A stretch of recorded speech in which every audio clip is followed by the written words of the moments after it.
हरियाणा में आयुष्मान कार्ड धारकों के लिए सरकार ने नई स्वास्थ्य नीति लागू की है। इस नीति के तहत अब कार्ड धारकों को राज्य के सभी निजी अस्पतालों में मुफ्त इलाज की सुविधा मिलेगी। सरकार का कहना है कि इससे गरीब और मध्यम वर्गीय परिवारों को बड़ी राहत मिलेगी। नई नीति 1 नवंबर से प्रभावी होगी। हरियाणा सरकार ने गन्ने की एमएसपी बढ़ाकर किसानों को राहत दी है। नई दर 386 रुपए प्रति क्विंटल तय की गई है, जबकि पहले 372 रुपए थी। मुख्यमंत्री ने कहा है कि यह किसानों की मेहनत का सम्मान है। वहीं निजी खरीदार फिलहाल 350 से 360 रुपए प्रति क्विंटल दे रहे हैं। हरियाणा में कपास किसानों के लिए सरकार ने नया मोबाइल ऐप कपास किसान लॉन्च किया है। इस ऐप की मदद से किसान अपने खेतों की स्थिति, फसल रोग नियंत्रण और मंडी भाव की जानकारी घर बैठे ले सकेंगे। कृषि विभाग का दावा है कि इससे किसानों की आय बढ़ेगी और नुकसान घटेगा।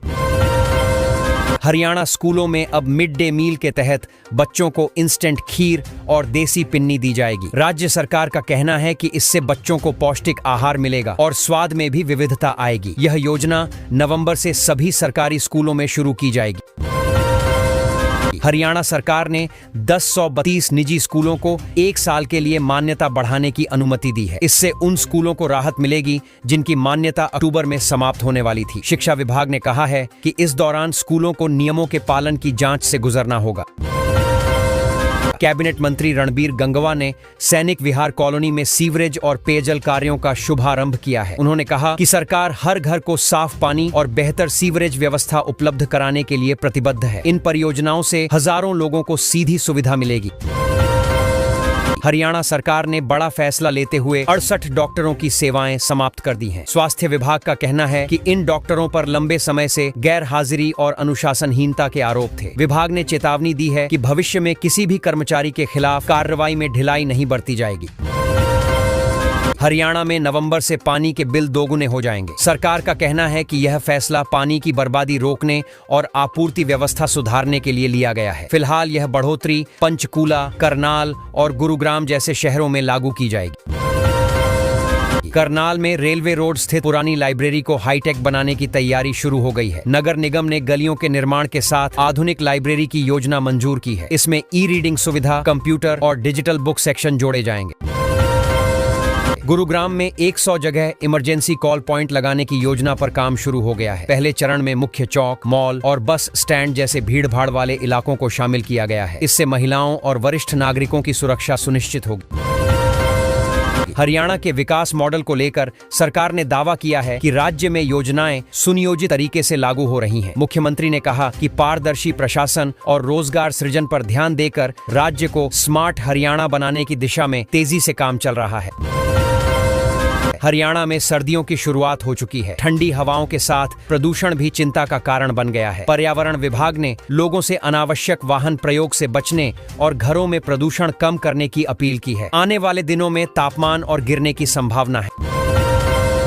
उत्तर भारत में हवा जहरीली हो गई है और हरियाणा का रोहतक 426 AQI के साथ सबसे प्रदूषित शहर बन गया है। प्रदूषण नियंत्रण बोर्ड ने निर्माण स्थलों और औद्योगिक इलाकों पर सख्त निगरानी शुरू की है। वहीं स्कूलों को खुले में खेलकूद सीमित करने के निर्देश दिए गए हैं। दिल्ली, NCR, हरियाणा, यूपी और राजस्थान के कुछ इलाकों में अगले 2 घंटे में बारिश के आसार हैं। मौसम विभाग ने अलर्ट जारी करते हुए कहा है कि इससे प्रदूषण स्तर में थोड़ी राहत मिल सकती है। हल्की ठंडक के साथ मौसम में बदलाव देखने को मिलेगा। गुरुग्राम बस स्टैंड की खराब स्थिति को लेकर यूथ कांग्रेस ने प्रदर्शन किया है। उन्होंने हस्ताक्षर अभियान चलाकर सरकार और नगर निगम से बस स्टैंड की मरम्मत और सफाई व्यवस्था सुधारने की मांग की है। प्रदर्शन में युवाओं की बड़ी संख्या शामिल हुई। द्वारका एक्सप्रेसवे पर चलती कार की छत पर पटाखे फोड़ने के आरोप में पुलिस ने एक व्यक्ति को गिरफ्तार किया है। वायरल वीडियो के आधार पर कार्रवाई की गई। पुलिस ने कहा कि इस तरह की लापरवाही पर सख्त कदम उठाए जाएंगे ताकि सड़क सुरक्षा बनी रहे। धूल नियंत्रण और प्रदूषण रोकथाम के लिए गुरुग्राम नगर निगम MCG एक्शन मोड में आ गया है। निगम ने सड़कों पर एंटी स्मॉग गन लगाने और निर्माण स्थलों की नियमित जांच के आदेश दिए हैं। प्रदूषण फैलाने वालों पर भारी जुर्माना लगाया जाएगा। हरियाणा में कर्मचारियों और आम जनता के बीच नई ऑनलाइन तबादला नीति को लेकर विरोध बढ़ गया है। कर्मचारी नेता गोयत ने कहा कि यह नीति खतरनाक साबित होगी क्योंकि इससे तबादले मनमाने तरीके से किए जा सकते हैं। सरकार ने फिलहाल समीक्षा के संकेत दिए हैं। सुप्रीम कोर्ट ने हरियाणा के जस्टिस सूर्यकांत के लिए फैसला सुनाया है। अब वह 24 नवंबर को भारत के अगले मुख्य न्यायाधीश CJI का कार्यभार संभालेंगे। हरियाणा के लिए यह गर्व का क्षण माना जा रहा है क्योंकि यह राज्य से आने वाले दूसरे मुख्य न्यायाधीश होंगे। धान खरीद के नाम पर कागजी MSP घोटाले को लेकर कांग्रेस नेता सुरजेवाला ने सरकार पर निशाना साधा है। उन्होंने कहा कि किसानों को MSP का पूरा लाभ नहीं मिल रहा और कई खरीद केंद्रों में रिकॉर्ड में हेराफेरी हो रही है। उन्होंने जांच की मांग की है। हरियाणा के कई जिलों में धान, कपास और बाजरे के दामों में गिरावट देखी जा रही है। किसान मंडियों में सरकारी दर से कम दाम मिलने से नाराज हैं। कृषि विभाग ने स्थिति की रिपोर्ट मांगी है और जल्द हस्तक्षेप का आश्वासन दिया है। गुरुग्राम में नौकरी दिलाने के नाम पर लाखों रुपए की ठगी का मामला सामने आया है। आरोपी लोगों से सरकारी विभागों में नौकरी लगवाने का झांसा देकर पैसे ले रहे थे। पुलिस ने केस दर्ज कर जांच शुरू कर दी है। हरियाणा में आज सरदार पटेल की 150वीं जयंती के मौके पर सरदार हेक 150 यूनिटी मार्च का आयोजन किया जाएगा। राज्य भर में रैलियां और सांस्कृतिक कार्यक्रम होंगे। सरकार का उद्देश्य युवाओं में एकता और राष्ट्रभक्ति का संदेश फैलाना है। हरियाणा के कई शहरों में प्रदूषण का स्तर खतरनाक होने पर प्रशासन ने कचरा जलाने और निर्माण कार्यों पर अस्थायी रोक लगाई है। पर्यावरण विभाग की टीमें लगातार निगरानी कर रही हैं ताकि वायु गुणवत्ता में सुधार लाया जा सके। हरियाणा रोडवेज में इस बार बम्पर भर्ती आई है। सबसे खास बात यह है कि उम्मीदवारों को आवेदन के लिए कोई शुल्क नहीं देना होगा, यानी फ्री में आवेदन करने का शानदार मौका है। बेरोजगार युवाओं के लिए ये एक सुनहरा अवसर है, खासकर उन लोगों के लिए जो लंबे समय से सरकारी नौकरी का इंतजार कर रहे थे। अब बस ऑनलाइन आवेदन शुरू होते ही फॉर्म भरने की तैयारी कर लीजिए। हरियाणा सरकार ने राज्य में खेलों को बढ़ावा देने की दिशा में बड़ा कदम उठाया है। बताया जा रहा है कि एक शहर में 500 करोड़ की लागत से भव्य खेल स्टेडियम बनाया जाएगा। इसके लिए DPR यानी विस्तृत परियोजना रिपोर्ट पर काम भी शुरू हो गया है। इससे खिलाड़ियों को वर्ल्ड क्लास सुविधाएं मिलेंगी और राज्य में खेल संस्कृति को नया आयाम मिलेगा। हरियाणा में इस वक्त उर्वरक संकट को लेकर सियासत तेज हो गई है। कांग्रेस और इनेलो दोनों ही सरकार पर हमला बोल रहे हैं। विपक्ष का कहना है कि किसानों को समय पर खाद नहीं मिल रही, जिससे बुवाई पर असर पड़ रहा है। सरकार का पक्ष है कि जल्द ही सप्लाई सामान्य कर दी जाएगी ताकि रब्बी फसल पर कोई असर न पड़े। खेती के मोर्चे पर एक अच्छी खबर आई है। हरियाणा कृषि विश्वविद्यालय ने गेहूं की नई किस्म WH1402 विकसित की है। वैज्ञानिकों का दावा है कि इस किस्म से 70 क्विंटल प्रति हेक्टेयर तक उपज मिल सकती है। यह किस्म रोग प्रतिरोधी है और किसानों के लिए मुनाफे का सौदा साबित हो सकती है। कृषि विभाग इसे जल्द बड़े पैमाने पर बढ़ावा देने की योजना बना रहा है। हरियाणा में महिला सुरक्षा और सशक्तिकरण को लेकर महिला आयोग सक्रिय हो गया है। आयोग ने राज्य के जिमों में महिला ट्रेनर रखने को लेकर खेल विभाग को पत्र लिखा है। आयोग का कहना है कि कई जिमों में महिलाओं को ट्रेनिंग लेने में असहजता महसूस होती है, इसलिए वहां लेडी ट्रेनर की नियुक्ति जरूरी है। सरकार अब इस दिशा में नीति बनाने पर विचार कर रही है। राज्य में शिक्षा विभाग से जुड़ी एक बड़ी खबर है। अनुसूचित जाति और अन्य पिछड़ा वर्ग के छात्रों के लिए खुशखबरी आई है। सरकार ने घोषणा की है कि 3 साल से लंबित स्कॉलरशिप जल्द जारी की जाएगी। इससे हजारों छात्रों को राहत मिलेगी और उनकी पढ़ाई बिना रुकावट जारी रह सकेगी। विभाग ने प्रक्रिया को अंतिम चरण में पहुंचा दिया है। हरियाणा के सरकारी अस्पतालों में सुविधाएं लगातार बढ़ रही हैं। अब गरीबों को 130 गंभीर बीमारियों का इलाज बिल्कुल मुफ्त मिलेगा। सरकार ने स्वास्थ्य सेवाओं को मजबूत करने के लिए कई कदम उठाए हैं, जिससे निजी अस्पतालों पर निर्भरता कम होगी। इससे आम लोगों को बड़ा फायदा होगा और प्रदेश में स्वास्थ्य व्यवस्था में सुधार आएगा। राज्य में 1 नवंबर से प्रॉपर्टी रजिस्ट्री से जुड़े नियम बदलने जा रहे हैं। नए नियमों के लागू होने से रियल एस्टेट सेक्टर को बूस्ट मिलने की उम्मीद है। अब रजिस्ट्री प्रक्रिया और पारदर्शी होगी, जिससे खरीदार और विक्रेता दोनों को राहत मिलेगी। विशेषज्ञों का मानना है कि इससे निवेशकों का भरोसा भी बढ़ेगा और बाजार में तेजी आएगी। गुरुग्राम में पानी और सीवर के रेट बढ़ा दिए गए हैं। नगर निगम ने 5 साल का बकाया वसूलने की भी तैयारी कर ली है। लोगों को इस बार अपने बिल में बढ़ोतरी दिखेगी, जिससे आम नागरिकों की जेब पर असर पड़ सकता है। हालांकि निगम का कहना है कि यह कदम शहर के इंफ्रास्ट्रक्चर सुधार के लिए जरूरी है। गुरुग्राम की राजनीति में बयानबाजी तेज हो गई है। राज बब्बर ने आरोप लगाया है कि शहर 2 हिस्सों में बंट गया है और सरकार को विकास की कोई परवाह नहीं है। उन्होंने कहा कि प्रशासन सिर्फ कुछ इलाकों में काम कर रहा है, बाकी हिस्सों को पूरी तरह नजरअंदाज किया जा रहा है। स्थानीय लोगों ने भी इस बयान पर सहमति जताई है। है। हरियाणा में गुलाबी और पीले राशन कार्ड कटने का डर बढ़ गया है। लाडो लक्ष्मी योजना के तहत अब तक केवल 6,20,000 महिलाओं ने ही फॉर्म भरा है। सरकार चाहती है कि अधिक महिलाएं इस योजना का लाभ उठाएं, लेकिन कम आवेदन से प्रशासनिक चिंता बढ़ गई है। अधिकारी लगातार जागरूकता अभियान चला रहे हैं ताकि कोई भी पात्र महिला लाभ से वंचित न रहे।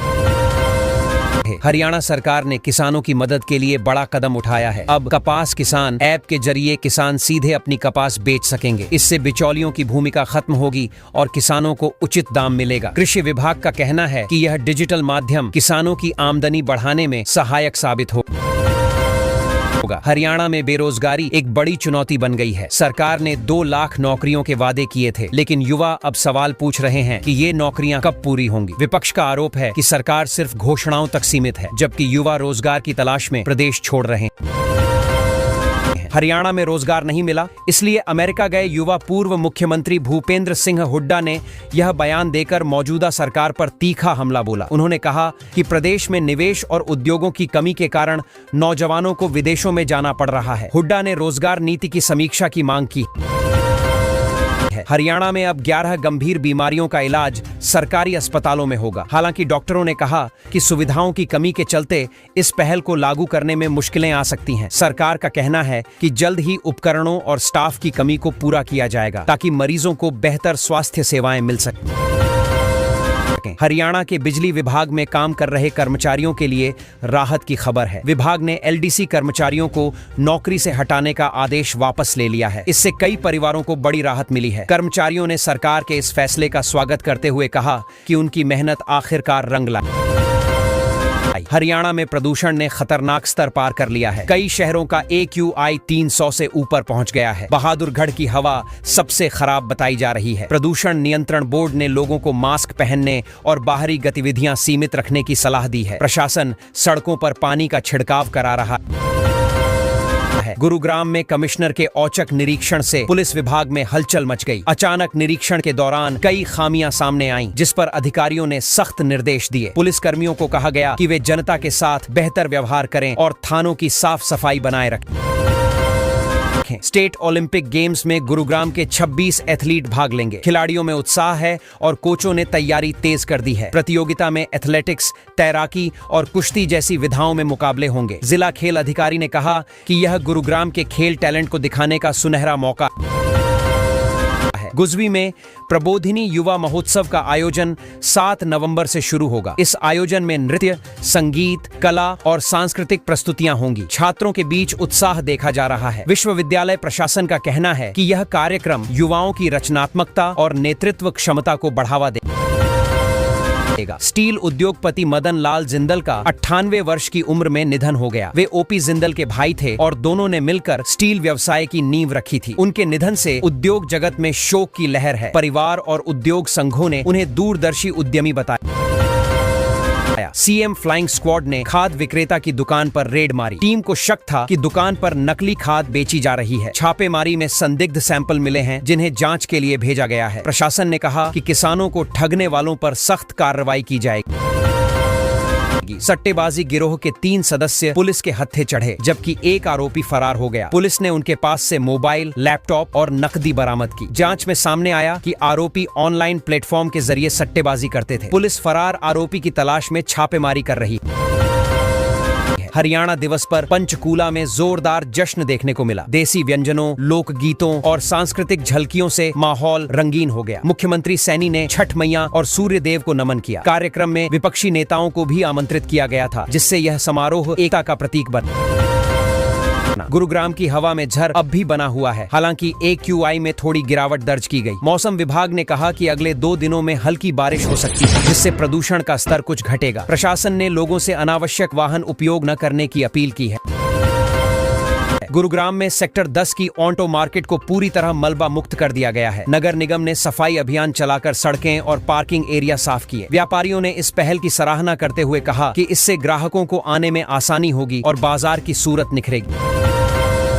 सड़क हादसे में घायल हुए सुरक्षा गार्ड ने इलाज के दौरान दम तोड़ दिया। हादसा 3 दिन पहले हुआ था, जब एक कार ने उसे टक्कर मारी थी। पुलिस ने आरोपी चालक के खिलाफ मामला दर्ज कर लिया है। मृतक के परिवार को आर्थिक सहायता देने की मांग की जा रही है। है। अब हर हफ्ते एक दिन सड़कों से मिट्टी उठाने का अभियान चलाएंगे निगम कर्मचारी।